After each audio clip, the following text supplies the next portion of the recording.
Oh. Woo.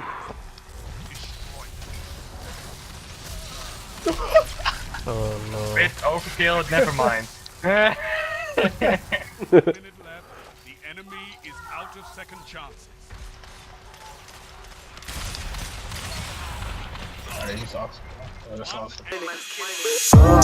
Where's my wavy gang at? If you're behind the cell door, let me hear you bang that. Let me hear ya. This is from a wavy gang though.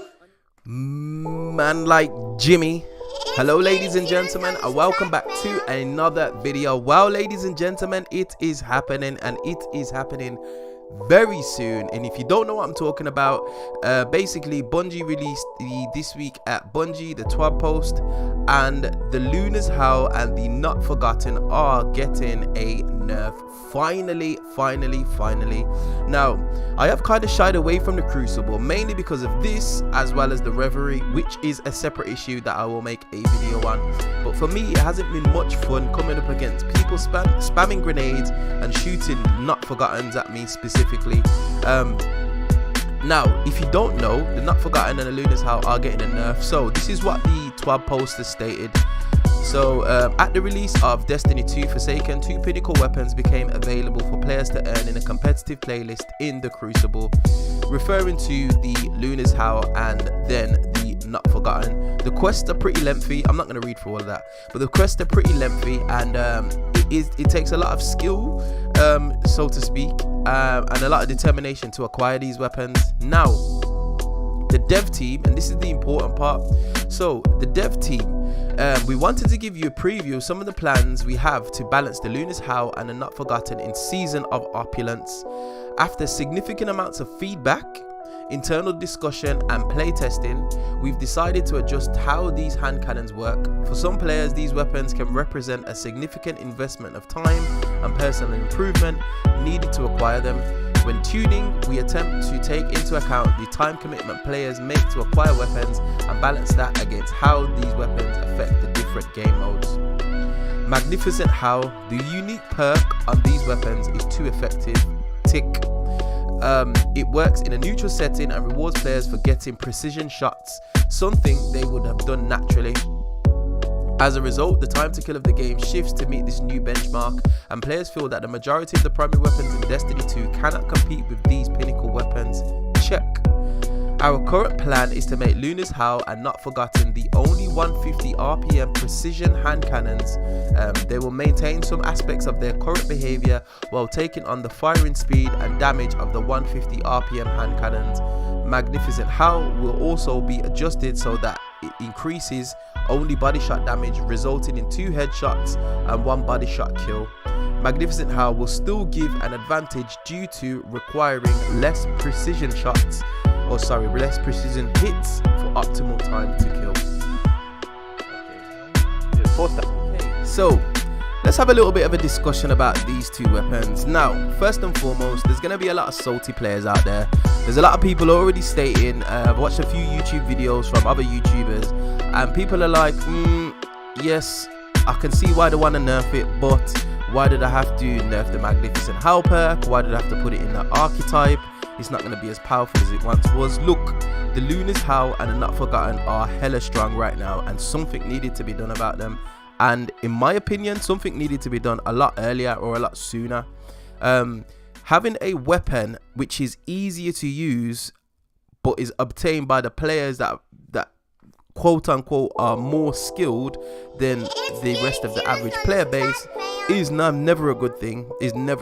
Now, me myself, I'm yet to achieve the Not Forgotten, and that's mainly due to time. I'm on roughly about 3,500 glory, but I don't have time to play long play sessions with my friends, and that's the only reason what's held me back from obtaining the weapon. I do have the Luna's Howl, but I choose not to use it, not because I feel like I'm a god in the Crucible, but I just feel like it's not a fun way to play for me myself.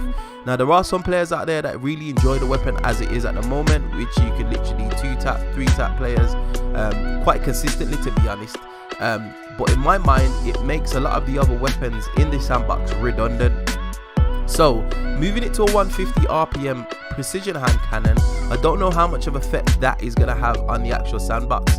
yes, the rate of fire is slower, and a lot of the issues is with the 180 RPM hand cannon, specifically on console.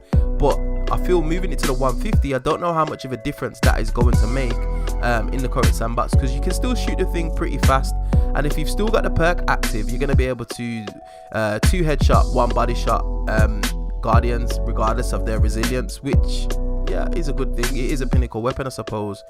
But hopefully what I'm hoping is the same issues that affect the rest of the 150s, so the range and the handling kind of thing, comes into play.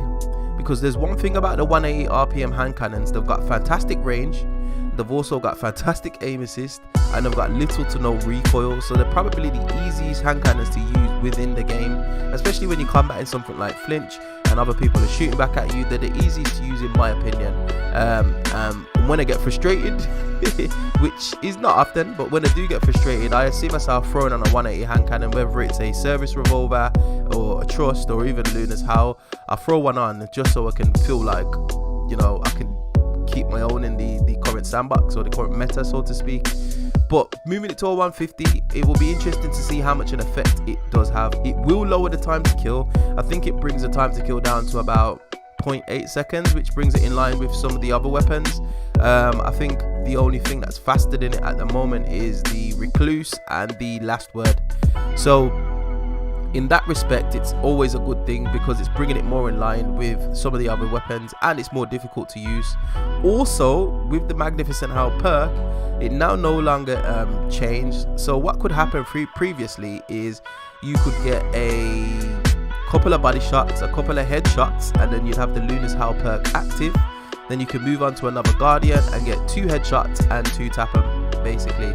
And that is no longer going to be able to be possible. You still can get the 3-shot kill with 2 headshots on one body shot, but once you have done that, you can't then take the perk onto another gunfight, which I think is a good thing. Now, how it shakes the overall sandbox and the meta, like I said, it's going to be interesting. I can still see a lot of people using it. Why? Because it's probably the most effective weapon in terms of consistency. The Last Word's good, but it can't compete at the ranges that Not Forgotten can compete at, for example. So you might see a shift in the meta in terms of what people are using. You might see a few more Last Words, but for the most part, I think especially the top tier players, they're still going to use the Luna's Howl and the Not Forgotten. It's a given. It's got one of the best perks in the game. It's still got the ability to 3-tap. It's a 150 RPM hand cannon, which it will be. So it still shoots pretty fast, and it's still got a competitive time to kill. So I can't see many people putting the Lunas and the Not Forgottens down. It's just that they won't be as effective as they are now, which literally it's just easy mode. And there's a lot of streamers and a lot of YouTubers who have also said this, that it doesn't really take a lot of skill to be able to shoot a Luna's Howl. So in that respect, it is needed. Now, why I think this change was needed? This change was needed for the average player, people like myself, basically. But I say people like myself, I do have the Luna's Howl, so I don't know what category I fall into, but just your average player. I don't think that I'm anything significant. I don't think in terms of my ability, I don't think like I'm the top tier player, or I think I'm decent at the game. I know how to shoot a gun, I know how to aim, I know how to take cover. So for people like myself, coming up against people with higher skill, and they're using Luna's Howl and Not Forgotten, it is a rough ride. Yes, I'm able to compete now and again, but for your average player, they're getting mowed down. And what's happening is people who do acquire Luna's Howl and Not Forgotten and all the pinnacle weapons are just swarming quick play. Now, it's not a problem. Where else are they supposed to go? They could play comp, but hey ho, we already know about comp. But where else are they supposed to go? But the point is, they're using the most effective weapons, and it is disheartening for somebody like myself who likes to just use a variety of weapons within Destiny, to be trying to shoot my pulse rifle, for example, my Redrix's broadsword, and I'm coming up against a Luna's Howl and a Not Forgotten, which I just don't have a chance against. And then the ranges that they can compete with me in is somewhat of a travesty, in my opinion. Like, there's no way that a Not Forgotten should be out dueling a pulse rifle at a pulse rifle's effective range. It just doesn't make sense, but at the moment it's happening, and I see a lot of people complaining about quick play and just kind of shying away from it for that reason. They're going in there getting stomped, and specifically right now, with the Revelry, it's just a horrible experience. I was playing yesterday with my buddy Mashtastic83, and I was just literally just raging at everything, and I'm not a guy to be raging like that. It's a video game at the end of the day. I enjoy playing it, I like shooting stuff, but the amount of grenade spam, Luna's Howl and Not Forgotten specifically that I'm running into, and I think it's due to my glory, but I'm being matched up with people who, I'm literally every lobby that I'm in, somebody's 1 or 2 players on the enemy team have got a Not Forgotten, and I'm using weird and wonderful loadouts, and I'm just getting mollywopped. It's just a joke. And yes, there is an argument to get good, and yes, I suppose I could get good. I'm not the best, but I'm still competing. But for the average player or people of lower ability, they're just gonna get disheartened. They're not going to want to play Crucible, they're not going to want to play Destiny, because they're going to think, oh, I need that pinnacle weapon, I've got no chance of obtaining it, but that pinnacle weapon is stopping me from getting the pinnacle weapon, which in my opinion is a big issue. So this nerf is welcome, and it's welcome with open arms in my opinion. Some people disagree. If you do disagree, what would you consider doing? What are your opinions on it? What changes would you have made in order to kind of like nerf the Not Forgotten but still retain its integrity?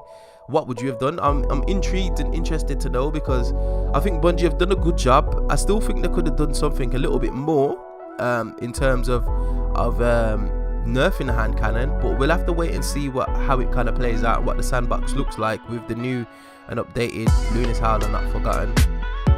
But anyway, ladies and gentlemen, I'm not going to waffle on any longer. If you've got any comments or thoughts of your own, please put them in the comment section.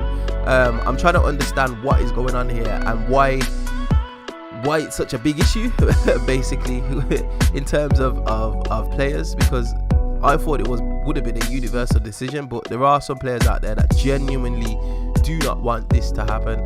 So yeah, get at me in the comment section, and yes, I hope you enjoyed the video. As always, if you do like this content, be sure to like, share, subscribe, and I will definitely see you guys on the next video. Hope you enjoyed. Peace.